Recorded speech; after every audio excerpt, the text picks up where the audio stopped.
Gloire au Seigneur, frères et sœurs. Nous sommes très contents aujourd'hui de vous accueillir chez nous à la maison, vous chez vous à la maison, et on va aller dans la parole de Dieu. Merci Seigneur que chacun d'entre nous pourront avoir une Bible et puis aller plonger nos regards dans la parole de Dieu ce soir. Donc bienvenue en ce 14 juillet et prions pour que le Seigneur vienne nous visiter, nous parler, nous encourager par sa parole et nous instruire parce que nous sommes les chrétiens de la fin des temps et il est nécessaire que chacun d'entre nous prenions nos responsabilités chrétiennes pour être fidèles au Seigneur et être prêts pour le jour de son retour. Seigneur Jésus, notre Dieu, notre Père Céleste, nous te bénissons aujourd'hui et nous te remercions, Seigneur, pour le privilège que nous avons de pouvoir nous réunir autour de ta parole pour l'étudier. Seigneur, je veux te prier que tu moignes de ton esprit, Seigneur, que tu m'aides au travers de cette leçon et Seigneur, que tu bénisses tous mes frères, mes sœurs, Seigneur, qui sont dans leur foyer, dans leur maison, là où ils sont, Seigneur, bénis-les. Seigneur, visite-nous par ton Saint-Esprit. Donne-nous, Seigneur, d'être des chrétiens apostoliques fervents, fermes, Seigneur, établis sur ta parole, et qu'à toi seul revienne la louange et la gloire, dans le beau et précieux nom de Jésus. Amen. Amen, amen, amen. Alors, depuis quelque temps, vous êtes en train, je ne devrais pas dire vous êtes en train, nous sommes tous en train de parcourir le livre des Corinthiens, la première épître de Paul aux Corinthiens, et il est étonnant de voir toutes les différentes remarques qui sont faites à l'Église de cette époque-là, et comment toutes ces remarques, toutes ces exhortations, tous ces encouragements, toutes ces mises en garde qui sont données sont pertinentes même pour nous aujourd'hui. Donc sans plus tarder, j'aimerais voir avec vous et j'aimerais vous demander de prendre vos Bibles. On va regarder verset par verset dans le chapitre 11, parcourir dans le temps que l'on a ces versets-là et demander au Seigneur qu'il nous aide à comprendre sa parole. Alors, au cours des dernières semaines, plusieurs frères et sœurs sont intervenus pour nous enseigner. La semaine dernière, notre sœur Pauline a enseigné sur la chevelure, nous a parlé de cela. Alors, je vais revenir un petit peu là-dessus, non pas pour corriger quoi que ce soit, simplement pour apporter une emphase sur la raison que Paul mentionne ces choses-là. Tout d'abord, Paul enseigne à partir du premier verset dans 1 Corinthiens chapitre 11 et au premier verset, l'apôtre Paul écrit ceci, il dit « Soyez mes imitateurs, comme je le suis moi-même de Christ ». Donc, après avoir écrit les autres chapitres que nous avons étudiés déjà, il encourage l'Église à l'imiter lui. Parce que pour nous, on a tendance à imiter toujours quelqu'un. Et on a toujours un modèle dans notre vie. Il y a quelqu'un que l'on aimerait être, que l'on aimerait imiter de la manière où il parle, de manière ils font des choses. Et c'est un petit peu humain, c'est normal. Donc l'apôtre Paul, connaissant l'humanité, leur dit « Imitez-moi comme j'imite Christ, suivez-moi.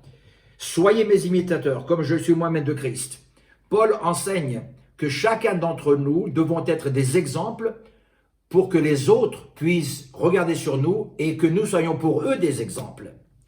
C'est une grande transition qui s'opère entre le chapitre 10 et le chapitre 11, notamment pour ne pas endommager le témoignage que nous avons parmi nos frères chrétiens, par nos actions. Par exemple, dans le chapitre 10, on parlait des viandes qui sont sacrifiées aux idoles, de ne pas les manger. Si quelqu'un nous voit manger cela, il y a une étude qui a été faite là-dessus, non pas que les idoles soient quelque chose, mais si quelqu'un vous dit « ce que je vous ai préparé, ça a été sacrifié à une idole », on n'en mange pas. Mais le reste, tout ce qu'il y a sur le marché, tout ce qu'il y a là-bas, hormis certaines choses que le livre des Actes 12 apôtres nous met en garde de ne pas manger, on mange de tout avec action de grâce en donnant louange et gloire au Seigneur. Mais il y a une transition entre les choses qui sont faites parce que les gens qui nous regardent étant faibles, quelquefois ont du mal à comprendre la raison pour laquelle on fait certaines choses. Donc on ne veut pas endommager le témoignage parmi nos frères chrétiens par nos actions. Et dans le chapitre 11, nous sommes enseignés maintenant à ne pas endommager notre témoignage par la culture dans laquelle on est. Notre témoignage en tant que chrétien, notre responsabilité, on nous regarde. Vos voisins, vos amis, votre famille vous regardent. Vous êtes, je suis, un témoignage pour eux. Est-ce que réellement je sers Christ de tout mon cœur? Est-ce que réellement on voit Christ en moi? Et ça, ce sont des questions qu'il est nécessaire de se poser par nos actions. Et ici, dans ce chapitre 11, vous avez déjà vu la semaine dernière avec notre sœur Pauline, concernant la chevelure de la femme, on regarde en long et en large sur cette situation-là. Quelquefois, on se pose des questions, mais pourquoi est-ce qu'il y a tant de choses qui sont mentionnées? Dans le verset 2, l'apôtre Paul écrit « Je vous loue de ce que vous vous souvenez de moi à tous égards et de ce que vous retenez mes instructions telles que je vous les ai données. » Alors, il parle maintenant « Je vous loue », c'est-à-dire vous faites bien, vous faites toutes les choses bien, des choses que je vous ai transmises à tous égards. Le mot « instruction » vient du mot grec « paradosis », c'est-à-dire tradition. Et à plusieurs endroits dans la parole de Dieu, l'apôtre Paul enseigne ces choses en tant qu'ancien dans l'Église. Alors je crois que nous, vous, moi, on doit savoir une chose, c'est que notre foi qui est transmise par la parole de Dieu, la prédication, l'enseignement, nous est transmise aussi par nos anciens qui doivent être des exemples et nous devons regarder sur eux pour les imiter au maximum, comme l'apôtre Paul dit ici. Il dit « Soyez mes imitateurs ». Or, aujourd'hui, il y a dans le monde, et le monde évangélique en général, une séduction où est-ce qu'on veut mettre les choses anciennes de côté et on veut devenir une église moderne. On veut faire tout un tas de choses qui n'ont rien à voir à faire avec l'église. Attention, attention. Il est nécessaire que nous gardions nos yeux sur les anciens. Comment est-ce que nos parents, nos grands-parents, nos aïeuls qui ont servi le Seigneur ont servi le Seigneur? Comment est-ce que nous sommes enseignés dans l'église? Comment est-ce que la parole de Dieu nous est transmise? C'est fort important parce qu'on arrive dans un monde de séduction où est-ce que dans l'église évangélique en général, nous compris, on essaie d'imiter le monde plus que jamais. Nos chants ne sont plus exactement les mêmes, nos paroles ont perdu certains sens, on ne parle plus du sang de Jésus, on mentionne rarement son nom, on ne parle pas de la croix, on chante simplement qu'on se sent bien, on sait qui on est parce que lui sait qui on est, mais finalement quand vous avez bien fait le tour de tout ça, on s'aperçoit bien que c'est un peu creux. Et pourquoi? Parce que nous ne sommes pas assez enracinés dans la parole de Dieu. Donc dans Corinthiens et au chapitre 11, il y a là des explications qui nous sont données dans le rôle que vous et moi avons dans l'Église, en tant qu'homme, en tant que femme, en tant qu'enfant, en tant que responsable. Donc, il parle d'instructions qu'il aura données.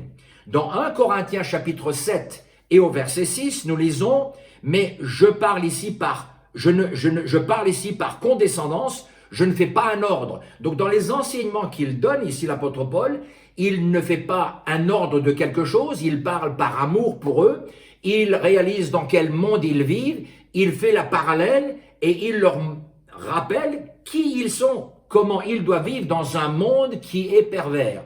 Et frères et sœurs, nous vivons dans un monde qui change constamment et il est nécessaire que nous réalisions vraiment qui nous sommes et comment on peut le savoir dans la parole de Dieu et en gardant les règles, les prescriptions, les transmissions qui nous sont données, les instructions qui nous viennent les unes après les autres. Dans 2 Thessaloniciens chapitre 3 et au verset 6, nous vous recommandons, frères, c'est 2 Thessaloniciens, si vous notez, chapitre 3, verset 6, nous vous recommandons, frères, au nom du Seigneur Jésus-Christ, de vous éloigner de tout frère qui vit dans le désordre, non selon les instructions que vous avez reçues de nous. La parole ici est assez quand même assez forte. Il dit de se séparer de quelqu'un qui vit dans le désordre, non selon les instructions qu'ils avaient reçues des apôtres. Maintenant, vous et moi, nous sommes les récipients de la parole de Dieu. La lettre qui est écrite aux Corinthiens, la première et la deuxième, nous est destinée pareillement. Nous devons remarquer ce qui nous a été enseigné et ce qui nous a été dit par le Seigneur. Dans 1 Corinthiens chapitre 7 et verset 12, aux autres, ce n'est pas le Seigneur qui le dit, mais c'est moi. Donc l'apôtre Paul parle des choses du Seigneur et en tant qu'apôtre de Jésus-Christ, il vient avec autorité pour déclarer, voilà ce que je vous dis. dans le monde dans lequel on vit, voilà comment on vit. Voilà comment on fait. Voilà ce que dit la parole de Dieu. Voilà ce qui va plaire au Seigneur. Ça, c'est fort important, frères et sœurs. Dans le verset 3, l'apôtre Paul dit ceci: « Je veux cependant que vous sachiez que Christ est le chef de tout homme, et que l'homme est le chef de la femme, et que Dieu est le chef de Christ. » Pour nous aujourd'hui, qui vivons dans un monde où est-ce que le masculin est abaissé au maximum, où est-ce que vous entendez du matin au soir dans les publicités que l'homme ne sait rien, il a toujours besoin que sa femme l'aide même dans l'outillage, même quand il va choisir la peinture parce qu'il ne sait rien, connaît rien avec sa voiture. Les publicités sont faites d'une telle manière pour contrecarrer tout ce que le Seigneur a fait. Il n'y a pas de bénédiction dans tout cela. L'apôtre Paul nous dit qu'on doit se souvenir de ce que le Seigneur a fait. « Je veux cependant que vous sachiez que Christ est le chef de tout homme. » Homme, chaque personne masculine, a une autorité, Christ, notamment dans l'Église. À tous les frères qui sont là, à moi, nous avons une autorité sur nous, c'est Jésus-Christ, c'est notre autorité. Il est le chef de tout homme, et que l'homme est le chef de la femme. Une hiérarchie est établie. Cette hiérarchie est établie pour la bénédiction, parce que c'est l'ordre divin. C'est comme ça que ça a commencé dès le commencement. Et vous et moi, frères et sœurs, nous devons bien veiller à cela. Non pas qu'il y a parmi l'humanité une humanité qui est meilleure que l'autre. Non, non, on est tous exactement pareils, mais on veut la bénédiction du Seigneur en respectant l'autorité que le Seigneur a établie. Donc l'homme est le chef de la femme, et que Christ est le chef, et que Dieu, est le chef de Christ. Donc on a une unité complète où est-ce que l'homme est soumis à Christ, la femme est soumise à l'homme, et Christ est soumis à Dieu. Nous faisons un en Dieu. Pourquoi? Parce que c'est comme cela que le Seigneur a créé le monde. Donc, quand l'apôtre Paul traite ces questions d'importance qui, au début, sembleraient être, c'est pas si grave que ça, ce sont des choses qui sont mineures, on joue sur les mots, on dit, on accentue des choses qui peut-être Dieu regarde pas. On dit souvent, mais Dieu regarde pas à l'extérieur, il regarde au cœur. Ben, c'est ce que je veux faire aujourd'hui. Je veux aller dans notre cœur aujourd'hui. Est-ce que dans notre cœur, on veut plaire à Dieu? Parce que si on veut plaire à Dieu de notre cœur, on va lui plaire aussi dans l'extérieur. Ça se verra sur nous si nous plaisons à Dieu. Il doit y avoir une marque de différence entre ce qui se passe dans le monde et ce qui se passe dans l'Église et ce qui se passe dans le cœur de chaque enfant de Dieu. C'est fort important. Donc, l'apparence qui, pour le verset qui suit, le verset 4, nous dit que tout homme qui prie ou qui prophétise la tête couverte déshonore son chef. L'apôtre est en train d'établir quelque chose par rapport à ce qui se passait dans la ville de Corinthe et par rapport à ce qui se passait parmi les Corinthiens. Quand on regarde la parole de Dieu, vous et moi, on doit avoir un comportement de soumission à la parole pour plaire au Seigneur si nous voulons aller au ciel. On ne rentrera pas au ciel selon nos termes. Nous rentrerons au ciel selon les termes de la parole de Dieu. Vous êtes d'accord avec moi là-dessus? Je ne peux pas faire un arrangement avec Dieu pour que je puisse me faufiler et aller devant la ligne pour pouvoir rentrer le premier au ciel. Ça ne marche pas comme ça. Chacun d'entre nous, nous avons accès au ciel de la même manière en nous soumettant à la parole de Dieu et en étant fidèles au Seigneur. Donc quand on regarde dans le contexte de ce qui se passe, le problème dans l'église corinthienne, c'est que il y avait bien sûr des hommes et des femmes qui étaient là, des chrétiennes qui étaient là, et ce qui a dû se passer, c'est que certaines de ces femmes chrétiennes, jouissant d'une certaine liberté en Christ, regardant les choses qui se passent dans le monde, étant influencées par le monde, et vous savez, ce que je vais vous dire ici, tous les érudits bibliques réputés déclarent avec force que les femmes morales et de toutes les cultures, dans l'époque de l'apôtre Paul, il y a des choses qu'elles ne faisaient pas, et notamment se couper les cheveux. C'était une disgrâce, c'était une honte pour une femme de faire, et notre sœur Pauline nous en a parlé en long et en large la semaine dernière. Je vais couvrir certains de ces points-là, je ne vais pas refaire la leçon, mais ce qui a été dit là est très très important pour nous. Donc c'était des choses qui étaient là, le problème était que les femmes chrétiennes, épris de cette nouvelle liberté en Christ, ne portaient plus de voile. Alors les femmes à l'époque semblerait qu'ils portaient un voile en dépit de leurs cheveux longs aussi. Elles se coupaient les cheveux, elles enlevaient leur voile. Et vous regardez dans l'Ancien Testament, une femme voilée avait toujours ses cheveux mis ensemble. On dévoilait une femme quand on enlevait ses cheveux et on les faisait pendre. La femme était dévoilée en faisant ça. Donc la chevelure était considérée comme un voile pour la femme.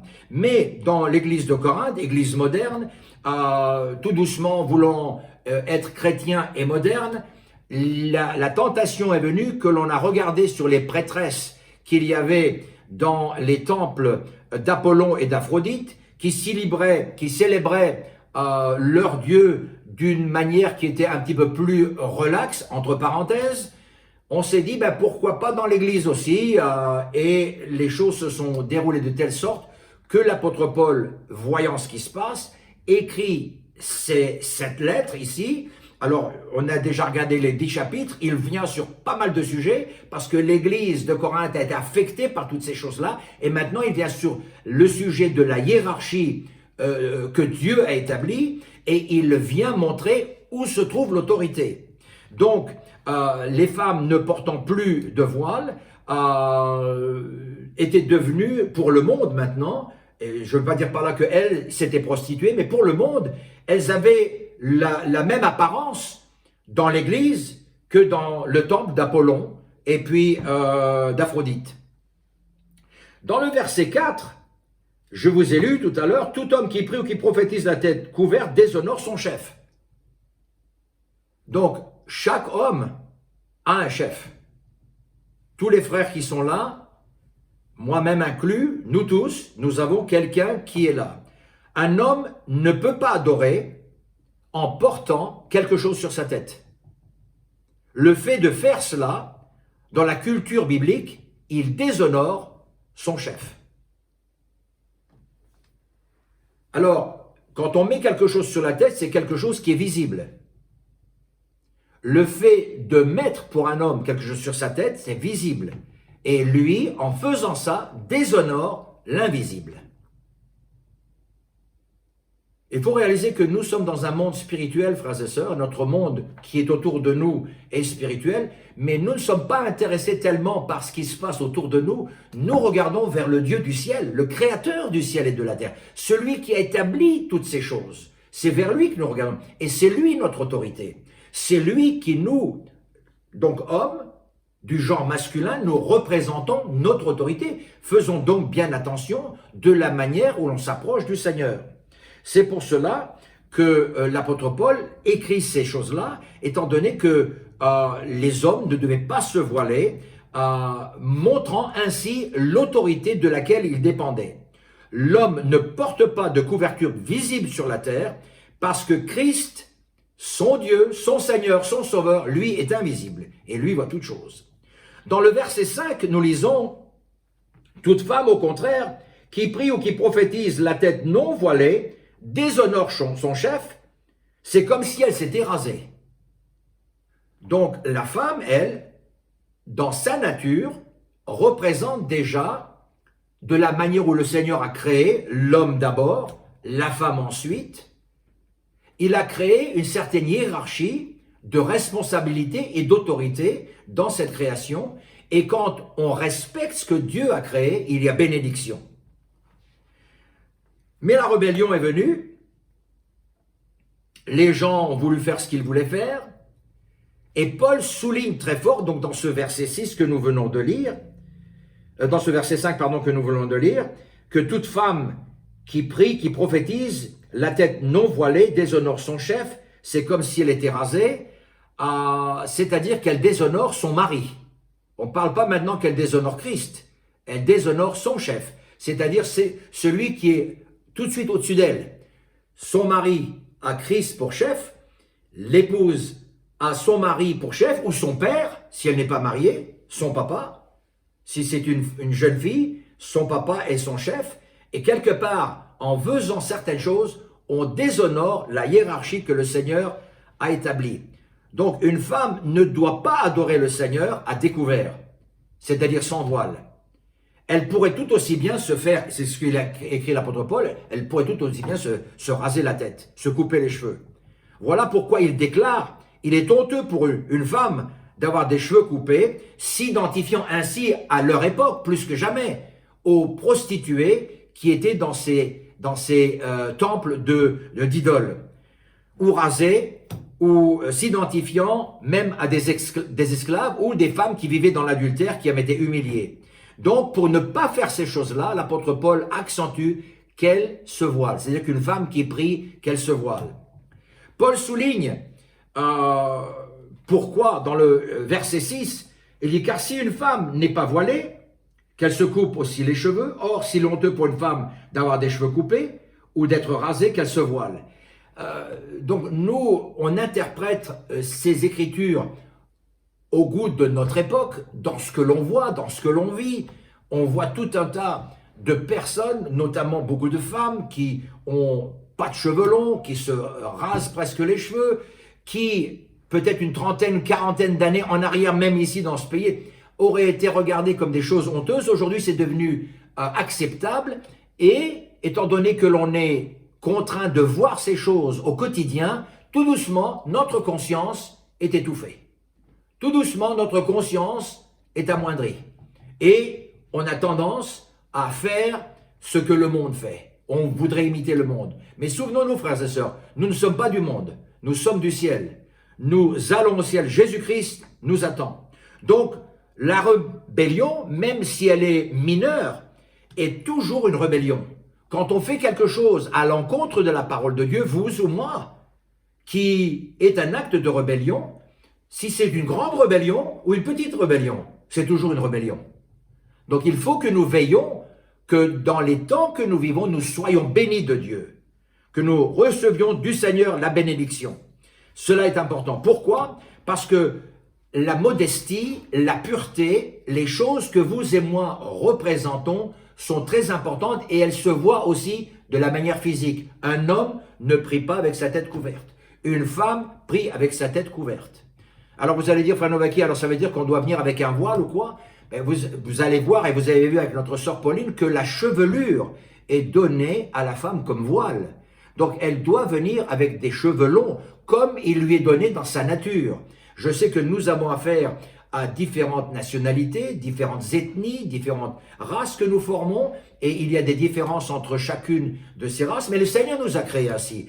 Nous savons une chose, c'est que, et Sœur Pauline a touché sur cela très fort, long pour quelqu'un, c'est pas simplement une histoire de longueur, c'est quelque chose qui n'est en coupé, quelque chose qui est la gloire du Seigneur, quelque chose qui ne ressemble pas au monde et qui n'imite pas le monde. Voilà comment vous et moi, nous devons adorer le Seigneur.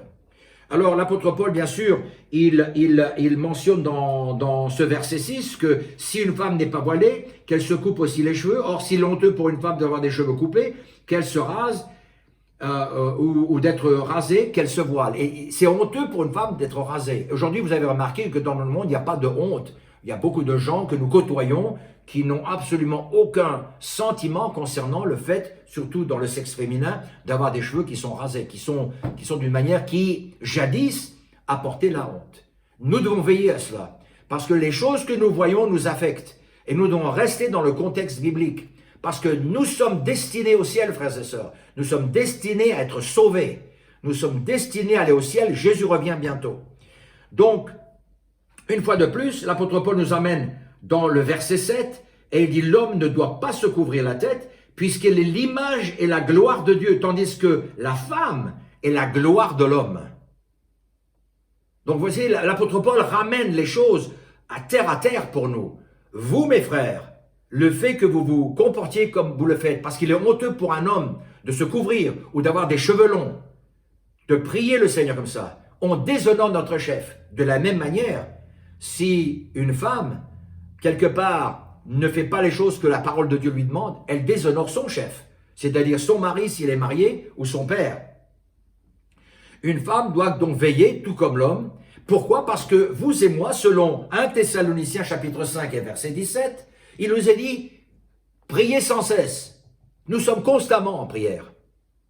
Donc veillez. Aujourd'hui, vous voyez souvent, quelquefois dans l'église, des gens qui rentrent, surtout des hommes qui rentrent, ils viennent avec leur chapeau, ils restent dans toute la réunion avec un chapeau. Et je me dis, est-ce qu'ils connaissent un petit peu la parole de Dieu? Est-ce qu'ils ont une idée? Jadis, dans la rue, quand un homme marchait dans la rue et il rencontrait une femme, il enlevait son chapeau pour la saluer. C'était un signe de respect. Le fait d'avoir porté le chapeau en passant à côté d'elle était un signe de ne pas respecter la personne. Bien sûr, aujourd'hui, on dit tout juste bonjour aux gens quand on les rencontre dans la rue. Je crois qu'il faut qu'on revienne aux méthodes et aux sentiments et aux règles anciennes. Il faut qu'on revienne à ce que la parole de Dieu. Un homme ne peut pas déshonorer son chef. Une femme ne peut pas déshonorer son chef. Nous, ensemble, nous ne pouvons pas déshonorer notre Seigneur Jésus-Christ. Nous voulons le servir de tout notre cœur. Pourquoi? Parce que Thessaloniciens 5, 17 nous dit, nous prions sans cesse. Priez sans cesse. Il y a toujours un moment de prière dans notre cœur. Alors, la femme est la gloire de l'homme. Les proverbes nous disent ça dans Proverbe 12, chapitre 12, verset 4. Une femme vertueuse est la couronne de son mari, mais celle qui fait honte est comme une carie dans ses os. Alors, je ne sais pas comment est-ce que vous pensez à ça, mais moi, je ne veux pas déshonorer mon Seigneur. Je prie le Seigneur que, en toute chose, je puisse lui plaire. Et je crois que c'est le désir de chacune d'entre vous, de vouloir plaire au Seigneur, de ne pas déshonorer les règles que le Seigneur a instituées. Les choses que le Seigneur nous donne dans sa parole sont fort importantes. Dieu a donné à l'homme et à la femme certaines caractéristiques physiques qui sont différentes. Aujourd'hui, on veut tout mélanger. Aujourd'hui, on veut tout enlever. Satan, comme un lion rugissant, veut tout changer l'ordre divin. Le pourra-t-il? Non. Pourquoi? Parce que l'Église est ici. Vous êtes là. Nous sommes là. Et nous sommes l'Église du Dieu vivant et nous allons représenter le Seigneur de la manière qu'il veut qu'on le représente. On veut honorer notre chef. On veut que ce soit vu sur nous. Il est fort important. Donc, le Seigneur, dans le verset 8 de chapitre 11 de Corinthiens, il dit, en effet, l'homme n'a pas été tiré de la femme, mais la femme a été tirée de l'homme. Verset 9, l'homme n'a pas été créé à cause de la femme, mais la femme a été créée à cause de l'homme. On voit déjà ce qui s'est passé. Quand le Seigneur a créé l'homme, il a créé l'homme premier. C'est fait. Il a vu que l'homme avait du chagrin. Bien qu'il avait tous les animaux, il n'y avait rien qui était compatible avec lui. Le Seigneur, l'ayant vu, lui a créé une femme. La femme est devenue l'aide de l'homme. Elle n'est pas devenue son esclave.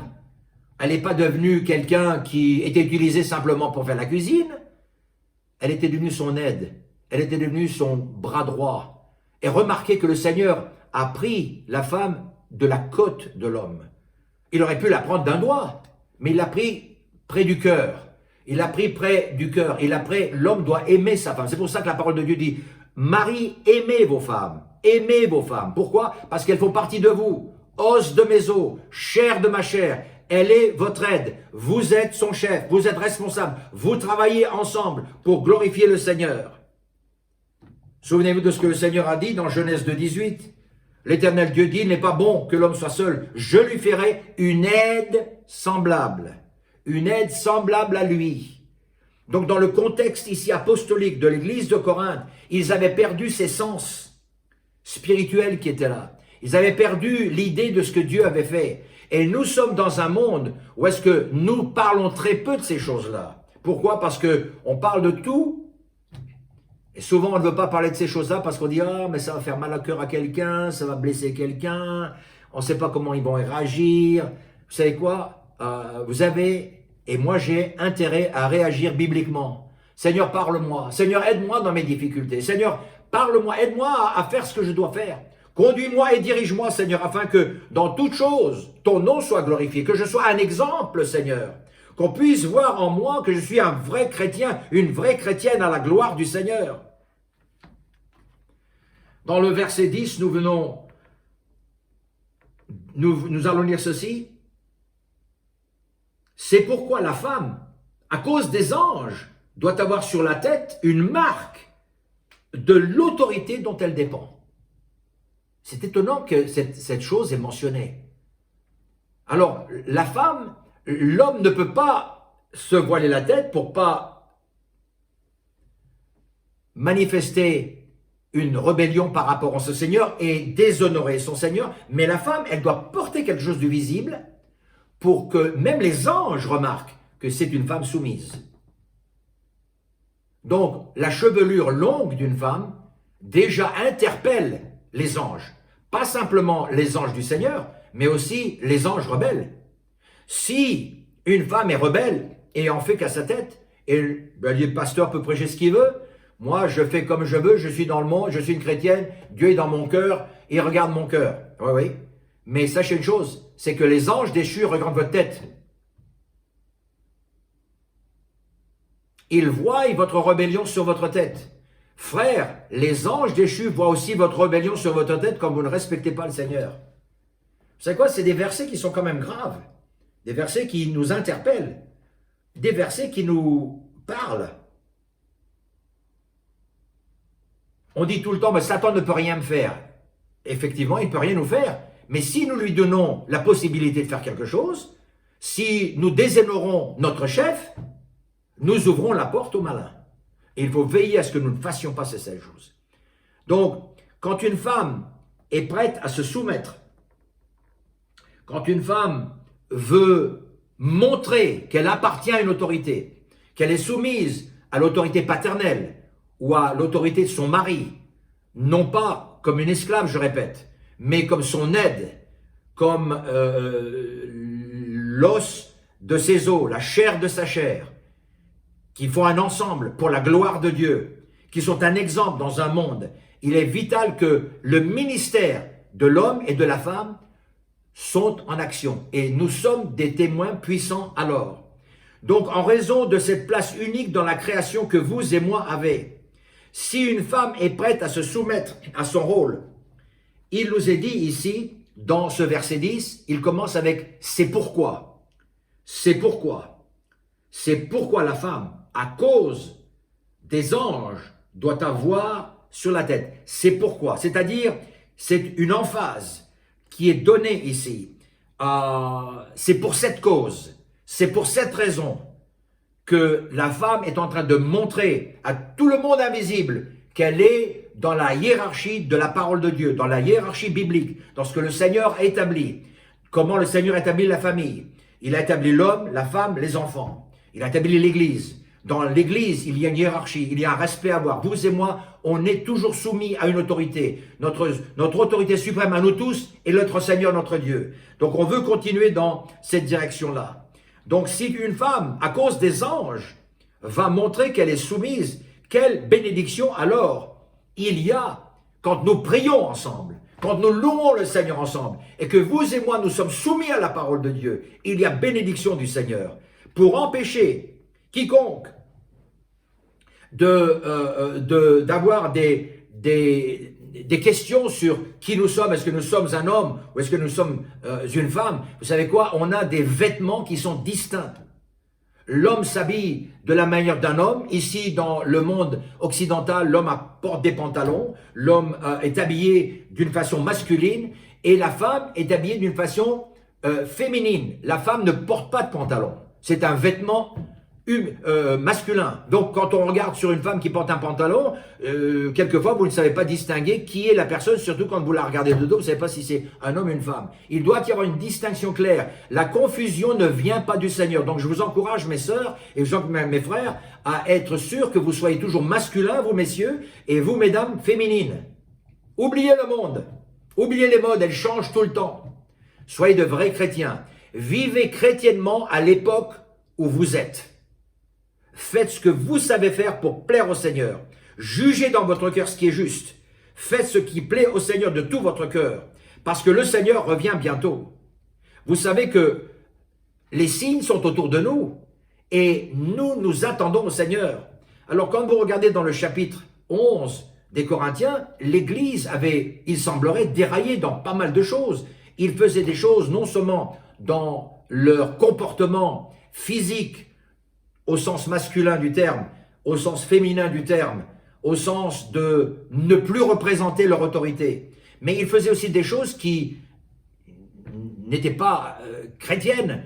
Quand on pense à ce qu'ils faisaient concernant la table du Seigneur, dans 1 Corinthiens au chapitre 11 et au verset 17, en donnant cet avertissement, l'apôtre Paul dit ceci, il dit, je vous donne un avertissement et je ne vous loue pas pour cela. C'est que vous vous assemblez, non pour devenir meilleur, mais pour devenir pire. Oh Seigneur, est-ce que nous, on s'assemble pour devenir meilleur? Aide-nous Seigneur. Moi, c'est mon désir, je vais dans la maison du Seigneur, je vais louer le Seigneur, je vais là-bas pour être meilleur, pas pour être pire. Qu'est-ce que c'est être pire? C'est-à-dire accepter que je permette que le péché habite en moi et je pense que je loue le Seigneur de tout mon cœur et que tout est OK. Je deviens alors pire. Il dit donc, en donnant cet avertissement, ce que je ne loue point, c'est que vous vous rassemblez, non pour devenir meilleur, mais pour devenir pire. Et d'abord, j'apprends que lorsque vous vous réunissez en assemblée, il y a parmi vous des divisions. Est-ce qu'il y a des divisions chez nous?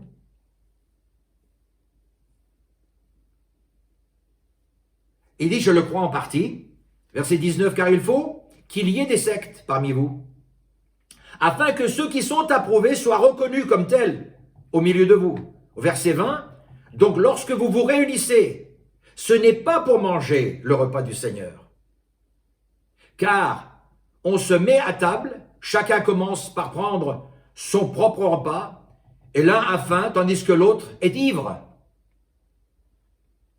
Car quand on se met à table, chacun commence par prendre son propre repas. L'un a faim, l'autre est ivre. Vous savez quoi, c'est incroyable ce qu'on lit dans cette écriture. Verset 22, n'avez-vous pas des maisons pour y manger et boire?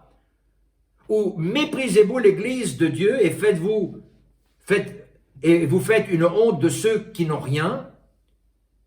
Que vous dirais-je? Vous louerai-je? En cela, je ne vous loue point. Alors, quand on regarde dans la parole de Dieu, ces choses-là se passaient à Corinthe.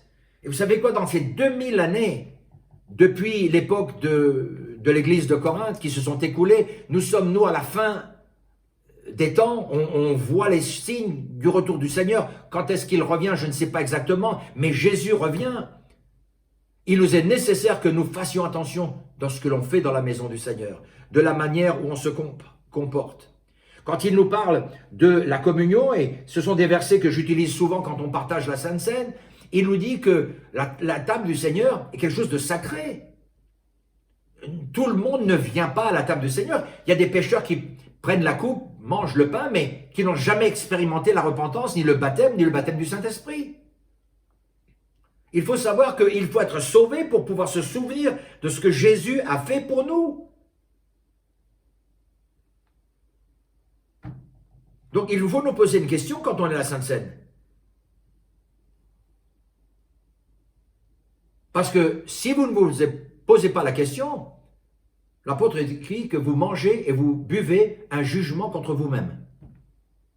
Parce que alors la croix ne devient plus l'objet salutaire de notre vie, mais la croix devient l'objet de malédiction dans notre vie. Pourquoi? Parce que nous nous moquons de Dieu en ne respectant pas les principes du Seigneur.